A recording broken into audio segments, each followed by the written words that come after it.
Welcome to Kampung Bangul Durian Group presentation.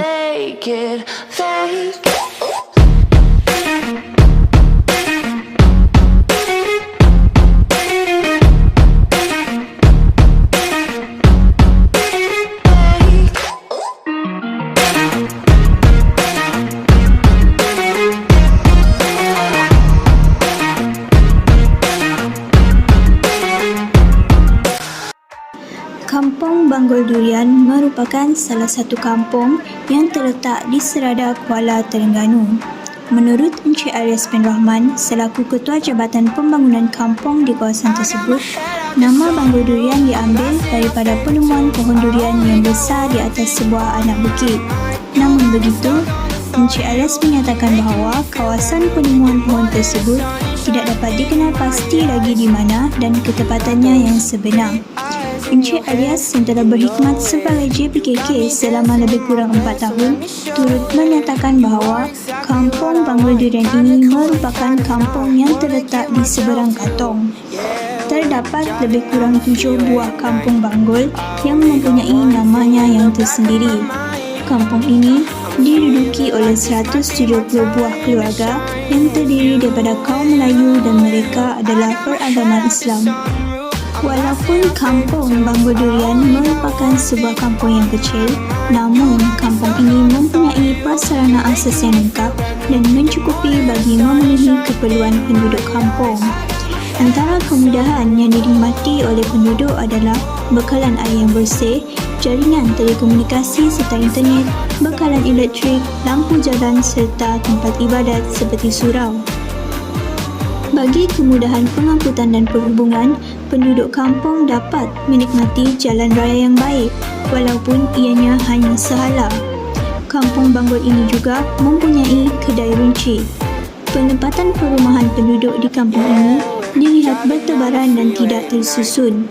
Sebahagian rumah adalah rumah kayu tradisional dan serbenya adalah rumah batu berengka bentuk moden. Kamis batik ini diasaskan oleh Encik Kamis bin Kasim sejak tahun 1984 sehingga sekarang. Ianya wujud kerana usaha Encik Kamis sendiri dan atas sebab ketika itu sukar untuk mendapatkan pekerjaan. Menurut Encik Kamis, beliau tidak menghadiri apa-apa kelas maupun kursus berkaitan dengan pembuatan batik. Encik Kamis hanya mempunyai 6 orang pekerja yang terdiri daripada lelaki sahaja dan kesemua mereka adalah berasal dari kampung Bangul itu sendiri. Kadar upah yang dibayar adalah mengikut penghasilan yang dihasilkan oleh setiap orang setiap hari.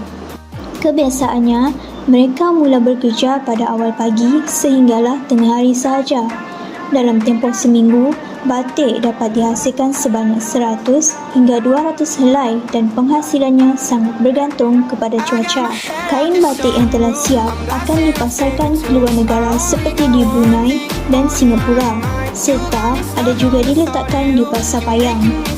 Batik ini juga turut dijual secara atas talian. Rekaan batik yang dihasilkan adalah berbeza untuk setiap jenis batik. Oleh itu, harganya juga akan berbeza mengikut rekaan yang dihasilkan. Anggaran harga bagi batik ini adalah sebanyak RM240 Malaysia untuk 4 meter kain dan RM90 Malaysia untuk 2 meter kain. Kamis batik ini menggunakan 100% hasil tangan. Kain yang digunakan kebiasaannya adalah dari pembekal yang berasal dari Kelantan dan Indonesia dan untuk warnanya pula adalah dari Terengganu sendiri. Seperti yang kita ketahui, pembuatan batik bukanlah perkara yang mudah. Antara alatan yang digunakan untuk membuat batik adalah kain putih, canting batik, pewarna batik sintetik, lilin batik, lot yang bercorak, kawah untuk merebus, wajan dan bambu. Antara kain yang sering digunakan untuk membuat batik adalah kain sutra, kain mori dan sebagainya. Canting digunakan untuk membanting dan ianya diperbuat daripada tembaga. Fungsi canting adalah sebagai alat tulis bersama lilin yang telah dicairkan.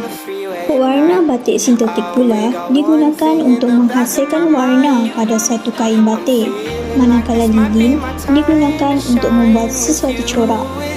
Batik yang dihasilkan oleh Kamis Batik adalah dengan menggunakan teknik marble, printing atau cap yang dipanggil sebagai blok. Kamis Batik popular dengan penggunaan batik terap atau cap. Blok penerap diperbuat daripada bahan keluli yang mempunyai pelbagai corak berunsurkan batik. Bahan lain yang digunakan dalam memproses batik adalah parafin dan resin. Kamis Batik mempunyai kilang sendiri di Kampung Banggol Durian tersebut. Ia juga mempunyai premis perniagaan yang terletak di Payabunga Sentral, Kuala Terengganu serta menjadi pembekal kepada kedai-kedai tekstil di sekitarnya dan beberapa buah negeri dalam Malaysia. Menurut Encik Kamis sendiri, beliau menyatakan bahawa perniagaan batiknya tidaklah seperti 15 tahun yang lepas. Hal ini disebabkan terdapat unsur peniruan batik dari China dan Indonesia telah dipasarkan di Malaysia dan dijual dengan harga yang murah sehingga menyebabkan jumlah jualan Kamis Batik terjejas. Ekoran daripada perkara tersebut, jumlah pekerja di kilang batik telah dikurangkan dari 30 orang pada 15 tahun yang lepas kepada 6 orang sahaja pada tahun 2022. Menurutnya lagi, pada tahun 2008 sehingga tahun 2010, perniagaan Kamis Batik ini boleh menghasilkan jumlah pendapatan sehingga 100,000 sebulan. Namun, kini Kamis Batik hanya mampu menghasilkan pendapatan sebanyak 15 hingga 20,000 sebulan. Walaupun begitu, keadaan tersebut tidak mematahkan semangat Encik Kamis untuk meneruskan perniagaannya yang menjadi punca utama pendapatan keluarga.